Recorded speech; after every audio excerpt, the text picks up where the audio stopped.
નમસ્કાર ખેડૂત મિત્રો, આ વર્ષના ચોમાસુ પાકમાં મગફળી સિવાય જો કોઈ પાકનું વાવેતર થોડુંક વધવાની શક્યતા દેખાતી હોય તો તે છે તુવેરનું પાકનું વાવેતર.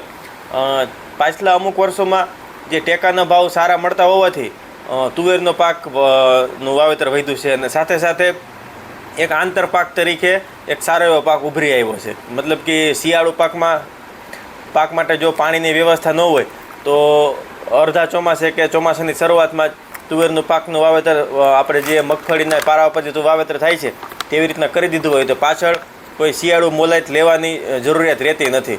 તો એ 2-3 કારણોસર તુવેરનું વાવેતર છે જે વધે છે. તો આજે આ સમયગાળામાં ખેડૂતોને કેવી પ્રકારની તુવેરની પસંદગી કરવી જોઈએ તેની માહિતી હોય તો એ સારી બાબત છે. તો આજે કોઈ પણ ખેડૂત જ્યારે તુવેરની બિયારણની પસંદગી કરે તો એ 3 થી 4 મુદ્દાનો ધ્યાનમાં રાખતો હોય છે. પહેલું કે એ જે વેરાયટી છે તે આંતરપાક માટે શ્રેષ્ઠ હોવી જોઈએ. મતલબ કે મગફળીના પાક માટે વચ્ચે જે વાવેતર થાય છે તેના માટે સુટેબલ હોવી જોઈએ. છેલ્લા 2-3 વર્ષથી જે વાયરસનો જે પ્રશ્ન આવે છે કે છોડવા ઊભા સુકાઈ જાય છે તો તેની સામે પ્રતિકારકતા હોવી જોઈએ. પ્લસમાં ઝુમખે સીંગું લાગવી જોઈએ અને પ્રતિ છોડ ડાળીઓની સંખ્યા વધુ હોવી જોઈએ. તો આ બધી જે આ 2-4 પ્રશ્નોનું જે સોલ્યુશન છે તે મંતવ્ય કંપનીની જે કુબેર કરીને જે વેરાયટી છે તેમાં ખેડૂતોને મળી જાય છે. ચોક્કસ ને ચોક્કસ ખરીદવા જેવી અને વાવવા જેવી વેરાયટી છે.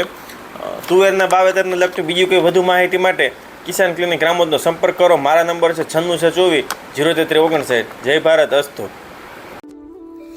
નમસ્કાર ખેડૂત મિત્રો તેમજ વેપારી મિત્રો.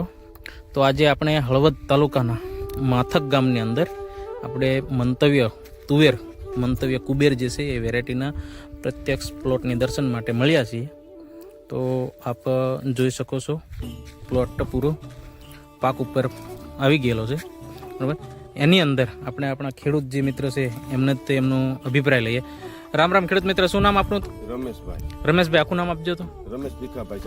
રમેશભાઈ ભીખાભાઈ ચાવડા, ગામ માથક, તાલુકો હળવદ, જિલ્લો મોરબી, બરાબર.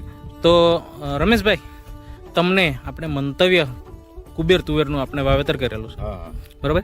તો તમને આ વેરાયટી વિશે કેવું લાગ્યું, શું લાગ્યું? વેરાયટી આ બહુ સારી લાગી અમને.